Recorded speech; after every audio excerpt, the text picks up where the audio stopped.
Et si l'esprit de celui qui a ressuscité Jésus d'entre les morts habite en vous, celui qui a ressuscité Christ d'entre les morts rendra aussi la vie à vos corps mortels par son esprit qui habite en vous. Romains 8, 11. Par cette puissance de résurrection par laquelle le Seigneur Jésus lui-même est ressuscité, par cette puissance qui est déversée en nous, nous recevrons finalement un corps nouveau, un corps de résurrection. C'est à cause de cela que l'apôtre Paul prie pour que vous sachiez quelle est l'infinie grandeur de sa puissance, se manifestant avec efficacité par la vertu de sa force. Il l'a déployé en Christ, en le ressuscitant des morts et en le faisant asseoir à sa droite dans les lieux célestes. Éphésiens 1, 19, 20. C'est pour cette raison que l'apôtre Paul priait avec un lourd fardeau de cœur en faveur des croyants éphésiens pour qu'il leur soit donné de connaître davantage la puissance de sa résurrection. C'est par cette même puissance que le Seigneur Jésus-Christ, après avoir connu la mort, est ressuscité, est sorti du tombeau et est remonté au ciel. Cette puissance de résurrection est répandue dans notre cœur à l'instant de notre nouvelle naissance.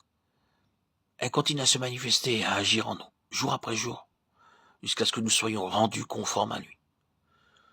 C'est ainsi que, durant notre vie terrestre, nous sommes de plus en plus, jour après jour, rendus participants de la nature divine. C'est aussi par cette nature divine que se développe en nous un amour et une affection grandissant pour les choses célestes, les choses d'en haut.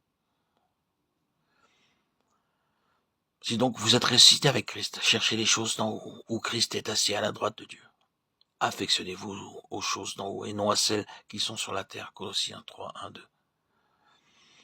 Ainsi, la première étape de notre union et de notre participation à Christ, c'est la réception de la nature divine.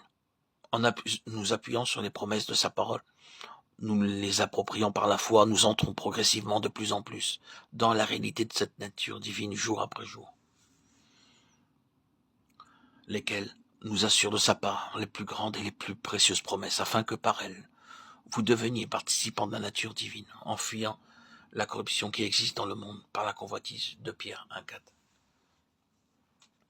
Lorsqu'on effectue une greffe, on fait tout d'abord une entaille dans laquelle on introduit une branche d'un autre arbre.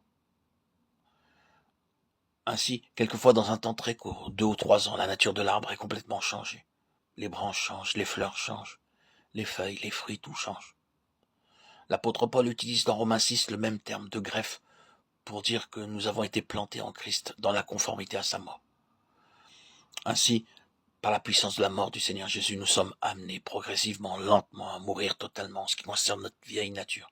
Ensuite, par la puissance de sa résurrection, nous sommes de même amenés à participer à sa nature divine.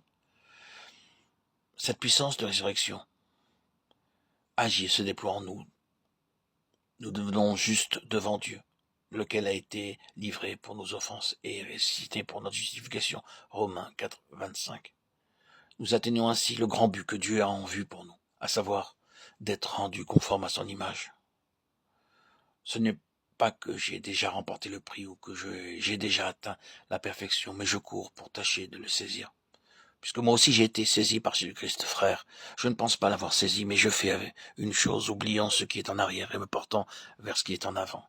Philippiens 3, 12, 13. C'est pour cette raison-là que l'apôtre Paul avait un ardent désir de connaître davantage la puissance de sa résurrection et la conformité à sa mort.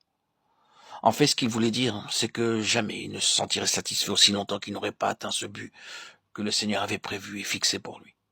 C'est pourquoi il s'est lancé, couru en avant pour atteindre le but de la vocation céleste en Jésus-Christ. C'est en vue de ce but qu'il désirait connaître et expérimenter une mesure toujours plus profonde de la puissance de sa résurrection. Ayant ce but en vue, l'apôtre était prêt à endurer n'importe quelle épreuve pour parvenir à cette destination. Et c'est par cette même puissance de sa résurrection qu'il nous sera donné, pour finir, un corps nouveau, un corps de résurrection.